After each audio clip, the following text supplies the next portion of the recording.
In today's video, I'm going to teach you how to select the fastest premium shipping option with the shortest delivery time on Dhgate.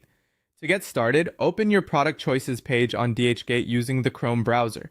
Using Chrome helps make sure the page loads properly and that all interactive options appear as expected.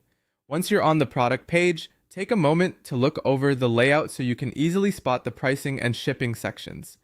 Next, find the shipping cost options line. This is usually located directly beneath the pricing matrix display, where the product price and quantity-based pricing information are shown.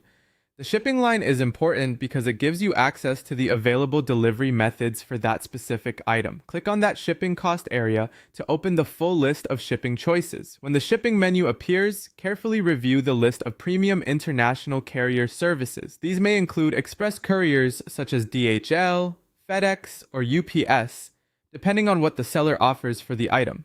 At this stage, your goal is to compare the available premium options based on how quickly they can process and transport the package. Pay close attention to the estimated duration shown for each method, since this tells you how many days the order may take to move through processing and delivery. After reviewing the list, select the premium carrier that shows the lowest combined processing and transit duration. In other words, choose the express option that appears to get the package to you in the shortest amount of time. This is especially useful if speed matters more than standard delivery pricing.